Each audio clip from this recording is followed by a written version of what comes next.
பல்வேறு பகுதிகளில் நடைபெற்ற முக்கிய நிகழ்வுகளை களத்தில் மதிமுகம் பகுதியில் பார்க்கலாம்.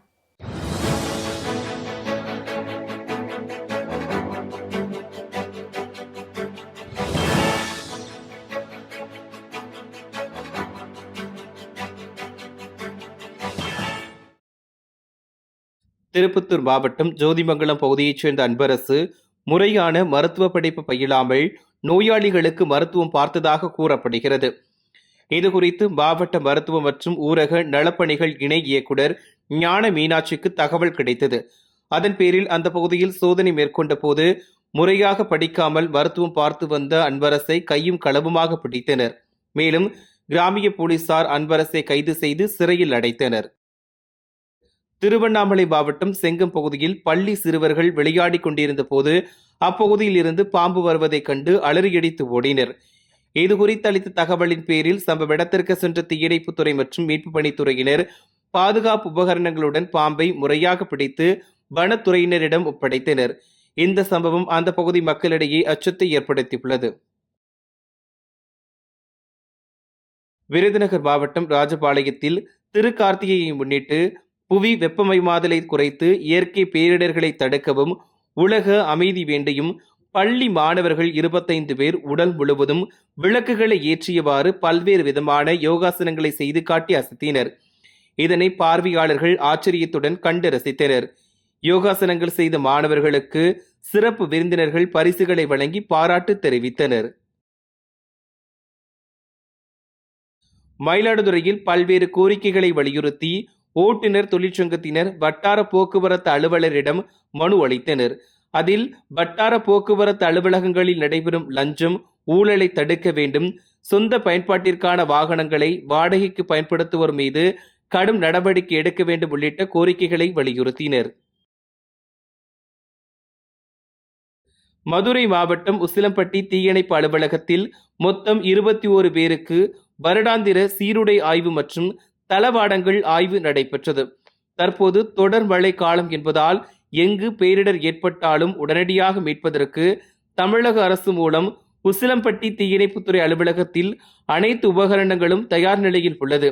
இதுகுறித்தும் தென்மண்டல இணை இயக்குனர் ராஜேஷ் கண்ணன் நேரில் ஆய்வு மேற்கொண்டார்.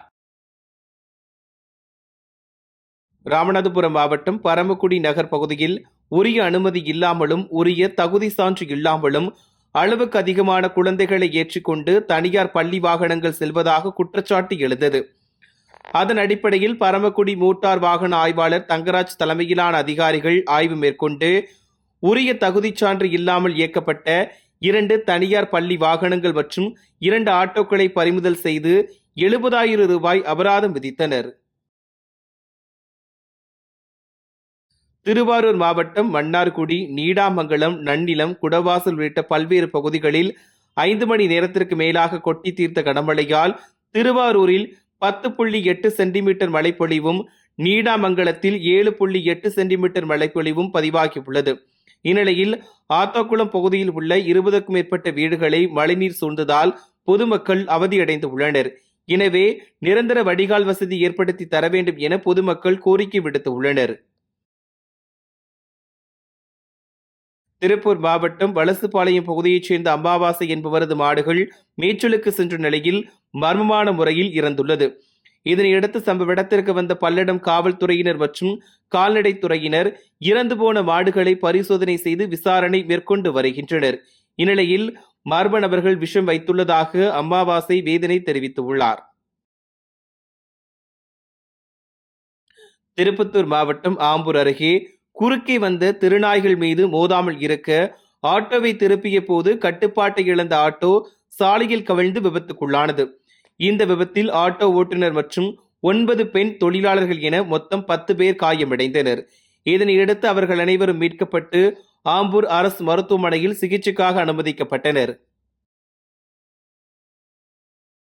வேலூர் மாவட்டம் காட்பாடி விஐடி பல்கலைக்கழகத்தில் உள்ள அண்ணா அரங்கில் மாற்றுத்திறனாளிகள் தினத்தை முன்னிட்டு மாற்றுத்திறனாளிகள் நலத்துறையின் சார்பில் 1.41 கோடி ரூபாய் மதிப்பீட்டில் நலத்திட்ட உதவிகள் வழங்கப்பட்டது. இந்நிகழ்ச்சியில் மாவட்ட ஆட்சியர் சுப்புலட்சுமி கலந்து கொண்டு 341 மாற்றுத்திறனாளிகளுக்கு தையல் இயந்திரங்கள், 3 சக்கர மோட்டார் வாகனங்கள் உள்ளிட்ட பல்வேறு நலத்திட்ட உதவிகளை வழங்கினார். இதில் சட்டமன்ற உறுப்பினர் கார்த்திகேயன், மாநகராட்சி துணை மேயர் சுனில் உள்ளிட்ட அதிகாரிகள் பலர் கலந்து கொண்டனர்.